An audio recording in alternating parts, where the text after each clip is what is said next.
Here we go, guys. Wednesday. 3 down,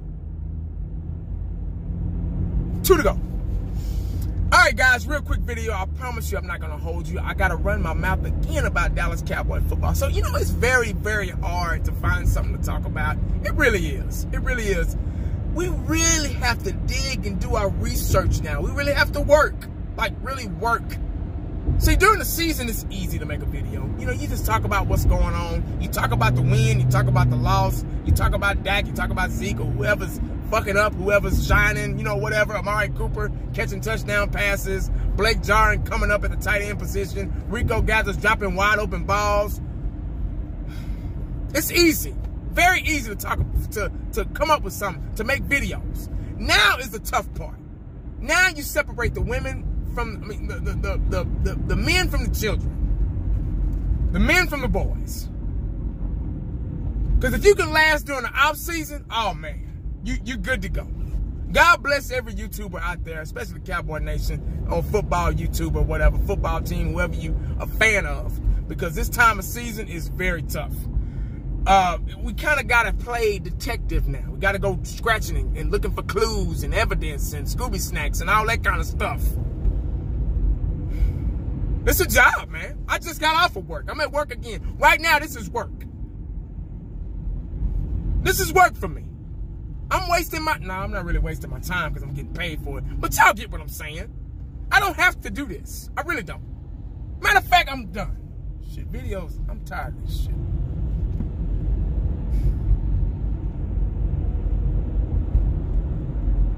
But anyway. Hey, man, I was reading this article today, man. I just happened to go on DallasCowboy.com. What was I doing on there? I had to find something to talk to y'all about because I have nobody to talk to. My kids won't listen to me. My wife barely listens to me. She glad football season is over. She said, now you ain't got to go in there hollering and losing your voice again. I get my husband back. She loves the Cowboys and everything, but she's just glad to get me back. Ain't that sad? Football takes over our lives. It does. You stop going to church as much. You don't do nothing on Sunday, but wait for the game or go to a game. It's sad. But at least it's something positive. At least I'm not out in the streets or anything, or drinking or smoking or at a strip club or, you know. I wasn't raised like that to be like that, so I never did those things. You get what I'm saying? So, at least I'm doing something positive during football season. At least I'm at home. You know I'm in the room making a video or watching the game or whatever, you know. So you can't get, that's what I tell my wife, you can't get too mad. It could be worse.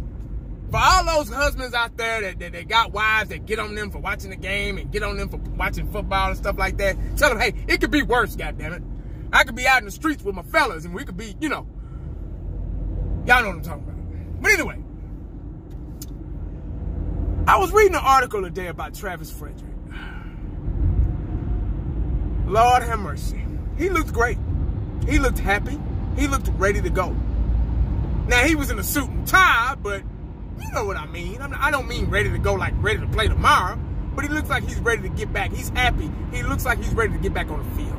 He looked like he got a good word from the doctor, and he was cleared to go, and he was ready for the spring. That's what he said, matter of fact.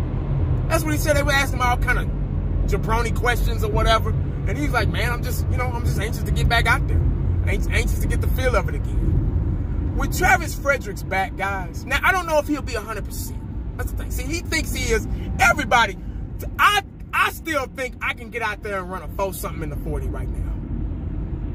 Like, seriously, to this day. No, damn well I can't. But my mind thinks I can. I still think I can dunk a basketball at 5'9½".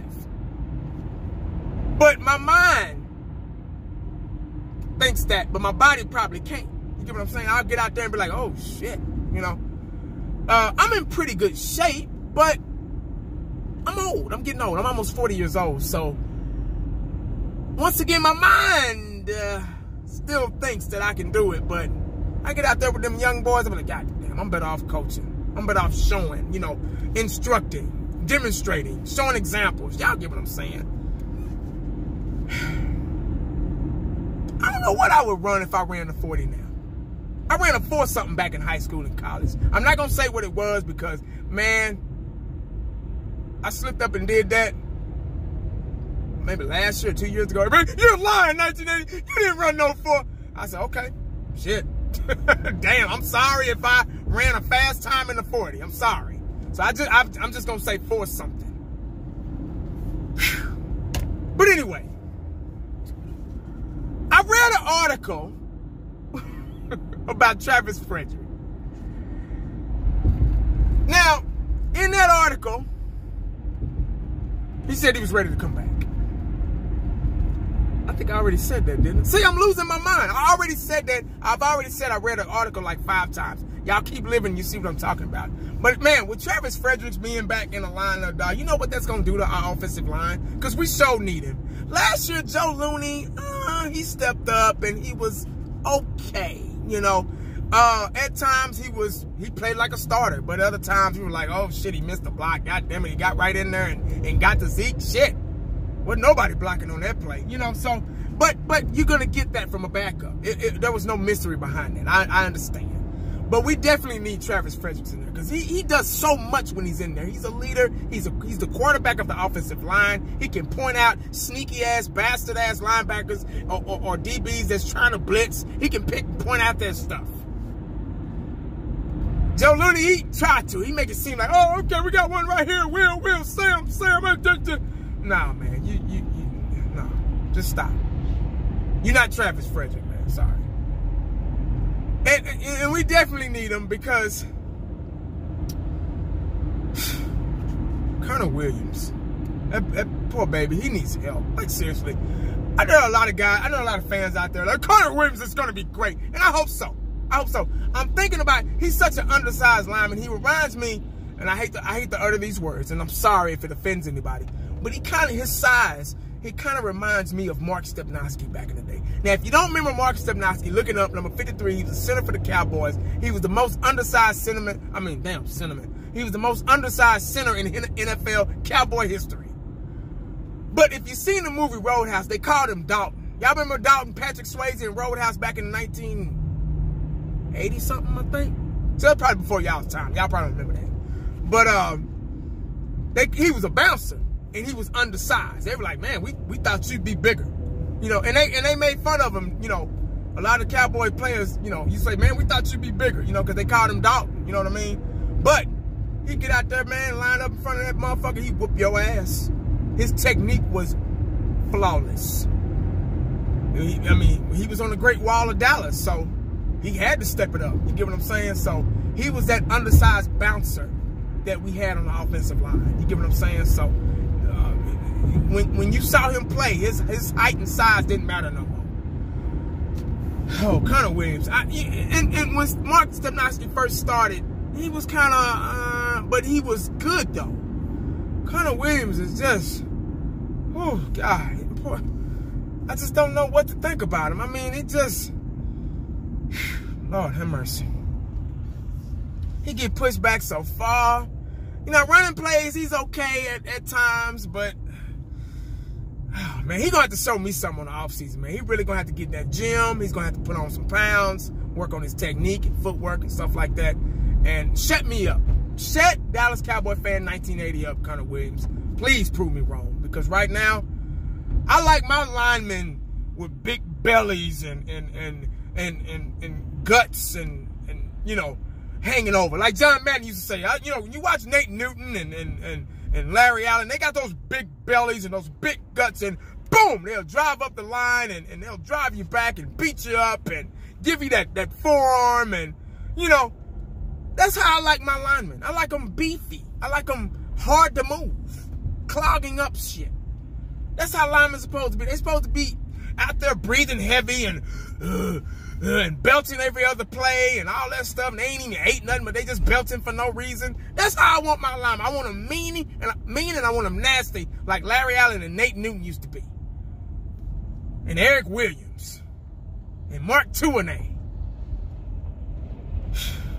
Kevin Golgan, back in the day. See, y'all don't remember that, man. All them youngsters out there, y'all don't remember that. Y'all don't remember the Great Wall of Dallas. But I like my linemen like that. And Travis Frederick is like that. He got the scruffy beard. He look almost homeless. He got the big belly, the big gut, the big thighs, and the big arms that's bigger than my legs put together. And he was hard to move. So with having him back, even at 90%, I'll take it. I'll take it. Like seriously, we so need him because. But the funny thing about it, this is the funny thing about it. Zeke still managed with that broken offensive line. Zeke still managed to rush over. Was it 1,400 yards or something like that to be the leading rusher in the NFL? He didn't have a lot of touchdowns, but he only had 7 touchdowns or whatever. So he had a lot of passing yards too. I think he had 700 and something passing yards or something. Receiving yards, I'm sorry. Receiving yards. Passing yards, he ain't no quarterback. What you talking about, 1980? Receiving yards, my bad. So, I mean, Zeke did it all, but that lets you know his character and how good of an athlete he is. To do that without, you know, Fredericks and all those sissified injuries we had with Tyron Smith. And, oh, I broke a nail. I'm out for 2 weeks. God. You know, all that shit. So, maybe we can get him back and get some motivation and some fire in this offensive line. Because dominant offensive line wins championships. Running backs don't win championships. Quarterbacks don't win championships. Tight ends don't win championships. Offensive linemen do.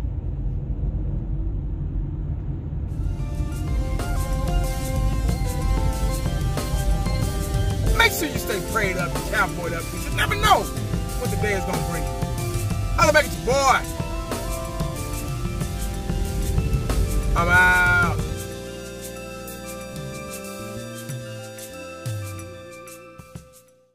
And the only thing else I got to say is,